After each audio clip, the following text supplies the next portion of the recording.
Hey guys, it's Stephanie. Welcome back to my channel. I am here today with another book review for you guys, and it is a book of the month review. So if you guys have not heard of book of the month, you are missing out on literally my favorite thing on the planet right now. It is a book subscription, and every month usually it's right before the first, they will give you a selection of 5 books that you can pick for your book of the month. If none of them tickle your fancy, you can skip that month. But it's been so fun for me because I have found so many authors that I don't feel like I would have really known about if not for book of the month. It has really opened my eyes to all different types of genres, and I love it. And then you can do 2 add-ons, so it's $14.99 a month. I have a coupon code to get your first month for either $5 or $10. But it's $14.99 a month, and then you can do up to 2 add-ons for $10. Clearly, I do the 2 add-ons, so I get 3 books every month. I have a ton of them downstairs I have not gotten through because then I get sidetracked with my Kindle and Barnes & Nobles and all those things. So, but I did read this one, and I wanted to talk about it because I almost feel like it's a controversy because it's like a love-hate relationship. So it was one of September's picks, and it is Rock, Paper, Scissors. Okay, I did not love this book. I gave it 3 stars. Okay. Okay, let's just talk about what it's about. So clearly it's a good thriller if you want a cold location. So is a Santorium. Is that how you say it? Sanatorium. I also gave that one 3 stars. Maybe I just don't like cold weather thrillers. I don't know. There was something off, okay?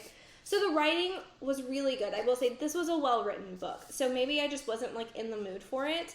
I don't know. Okay, so Mr. and Mrs. Wright, okay? They're not right. So things have been off for them for a really long time. They're coming up on their anniversary, I believe, and they decide to take a weekend to go to, is it the Highlands? Is that it? In Scotland, yeah. So they win a weekend in Scotland to this remote chapel turned living quarters, and off they go, right? In the middle of a blizzard. I think that's what really kills me. I guess, so basically what happened is Mrs. Wright won this weekend at a raffle at her work, and they could only go that weekend, but there's a freaking blizzard, you guys. They're really struggling to get up. She has this super old hoopty that she refuses to get rid of. That's what they're driving.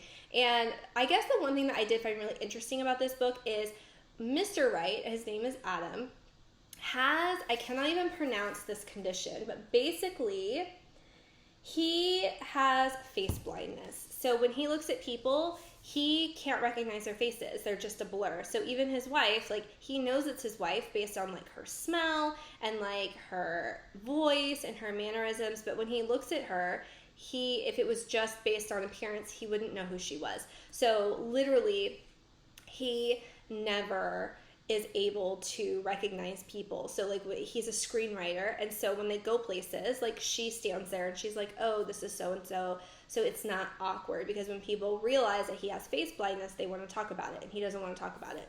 So that has to be a strain on the marriage anyways, because it makes him very detached. So their marriage is on the rocks. She considers this a Hail Mary. So they go through the freaking blizzard, climbing up this weird mountain to get to this chapel that's creepy as shit, okay? It's creepy. So they get there, and it's locked. And he's like, are you kidding me? And so, one of the things is, I just find them unlikable. She hides his phone, right? Because he's a workaholic, and they want to get away. She hides his phone and then pretends it was his fault he couldn't find it. So they're in the car, and he's like, well, I'll call for help. And he's like, oh, wait, where's my phone? And she's like, I don't know, maybe you left it.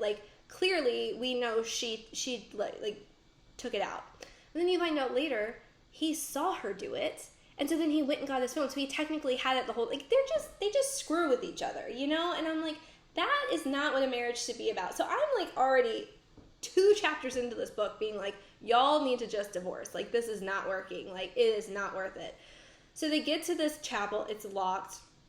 And then they're like walking around trying to see if they can find another way in. And when they come back to the front, the chapel doors are open. Creepy AF, right? So then they end up going inside, and it's just weird and creepy. Like it's an old chapel they've turned into like a house, and there's a note that says like only go in this one bedroom, the others are locked. And what's weird is like when they go up to this bedroom, it's literally like a carbon copy of their bedroom at home, which freaks me out, right? Like, and this was almost borderline too intense for me as well. Like there was just a lot of like, is someone in the house? Like, what's going on? There's just a lot of weird things. And it was a lot of things that were super weird that I just couldn't understand. Like, there's all these pictures. I mean, you would learn about it later, but there's all these pictures on the wall, but like 3 of them are missing. And you can clearly see 3 of them are missing because there's like dust rings, right?